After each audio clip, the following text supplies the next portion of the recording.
جو دعا ہم نے مانگنی ہے اس میں سب سے زیادہ فوکس اس دعا کو کرنا ہے کہ ہماری زندگی سے گناہ چھوٹ جائیں. لوگ گناہ چھوڑنے کے لیے تیار نہیں. پچھلی امتوں پر جو اللہ کی طرف سے عذاب آئے وہ تہجد چھوڑنے کی وجہ سے نہیں آئے, اشراق چھوڑنے کی وجہ سے نہیں آئے. وہ جو عذاب آئے تھے وہ گناہ کی وجہ سے آئے تھے. قوم لوط علیہ السلام پر عذاب کیوں آیا؟ لڑکوں سے فیلی کا گناہ کر رہے تھے. قوم سمود پر عذاب کیوں آیا؟ ناپ تول میں کمی. تنخواہ پوری لیتے, کام ادھورا کرتے. آج ہر آدمی یہی کر رہا ہے, دفتر میں کام پورا نہیں کرے گا, تنخواہیں پوری لی جا رہی. پولیس میں سب سے ایماندار وہ آفیسر سمجھا جاتا ہے جو رشوت نہیں لیتا. حالانکہ اتنا کافی نہیں ہے, بلکہ یہ بھی ضروری ہے کہ اپنی ڈیوٹی ٹائم پہ دیتا ہو. بھائی رشوت لینا بھی حرام ہے, لیکن کام کیے بغیر تنخواہ لینا کہاں سے جائز ہو گیا ہے؟ بھائی گورنمنٹ کے اداروں میں جو اسکول اور یونیورسٹیاں ہیں وہاں پروفیسر حضرات اور ٹیچرز اگر وہ دل جمعی کے ساتھ بچوں کو نہیں پڑھا رہے ہیں اور سیلری پوری لے رہے ہیں تو وہ سیلری قوم سمود میں داخل ہوگا کہ نہیں ہوگا کہ کام ادھورا, اور جب حق لینے کی باری آئی پورا اور دینے کی باری آئی تو اس میں ڈنڈی مارتے ہیں. کتنا قرآن مجید نے والدین کا حق بیان کیا ہے.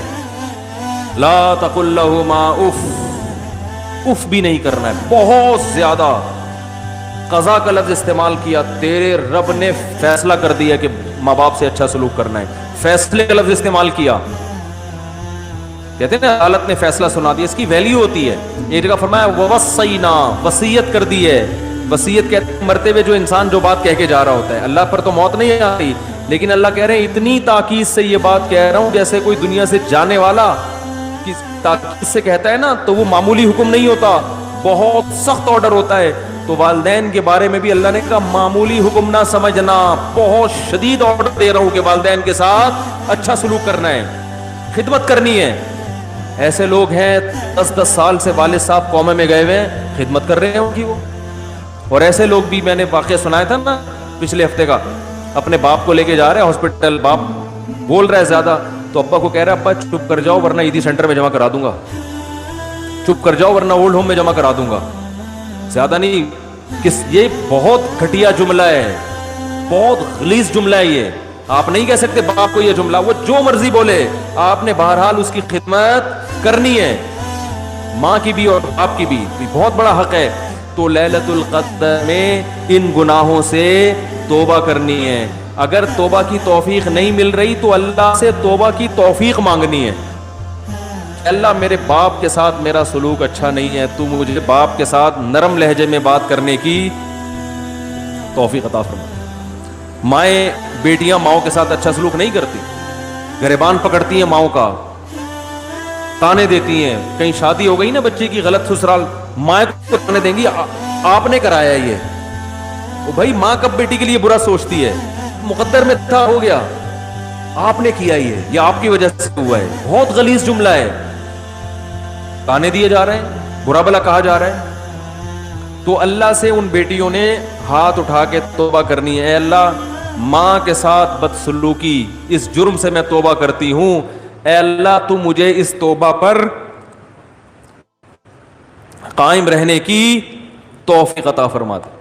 نبی صلی اللہ علیہ وسلم نے فرمایا وہ عورت جنت میں داخل نہیں ہو سکتی جس کی موت اس حال میں ہو کہ اس کا شوہر اس سے راضی نہ ہو.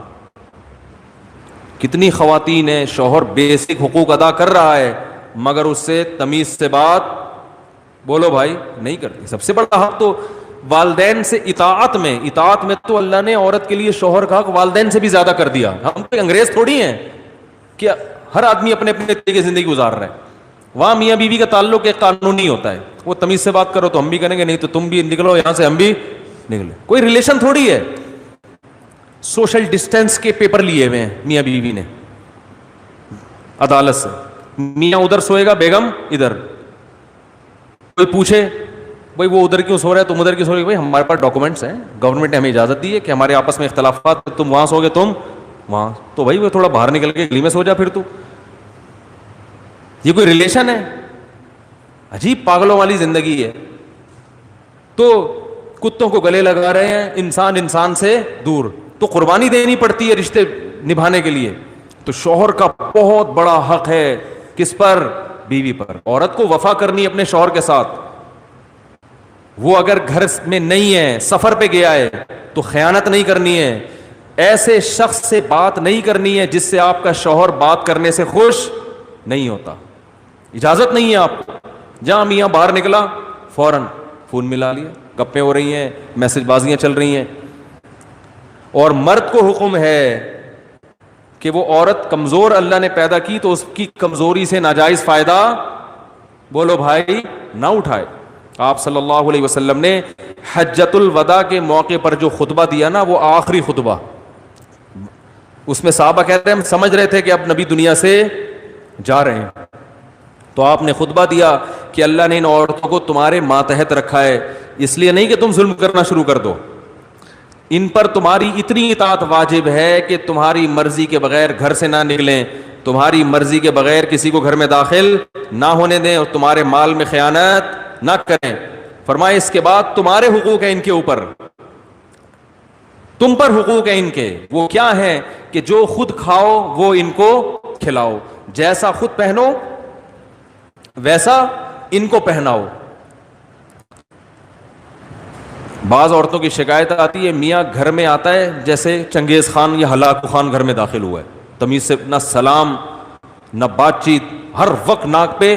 دوستوں میں بیٹھے گا ہاں ہاں ہو بڑا اچھا, جیسے کسی دوست کو لا کے بٹھا دو نا ایک دم موڈ چین, اور ہاں ہاں بڑی گپ شپ. گھر میں جیسے ہی آئے گا جیسے کچھ چنگیز خان گھر میں داخل ہو رہا ہے. تو آپ صلی اللہ علیہ وسلم جب گھر میں آتے, امی عائشہ فرماتی ہیں مسکراتے ہوئے چہرے کے ساتھ مسکراتے ہوئے داخل ہوتے تھے. تو بھائی ان جرائم سے کیا کرنی ہے توبہ. اگر رشتہ داروں میں آپس میں کوئی بھائی بہنوں میں ناراضی چل رہی ہے تو آپ صلی اللہ علیہ وسلم نے فرمایا رشتہ داری توڑنے والا جنت میں بولو نا بھائی نہیں آئے گا. سگے بھائی سے ناراضی ہے, سال ہو گیا 2 سال ہو گئے, بھائی بھائی سے بات نہیں کر رہا, بہنوں میں لڑائی ہوئی ہے. وہ بھائی جب الگ الگ شادی ہو گئی الگ الگ رہ رہے ہیں, لڑکے کیا کرنا ہے, تم پہل کر کے دوستی کر لو.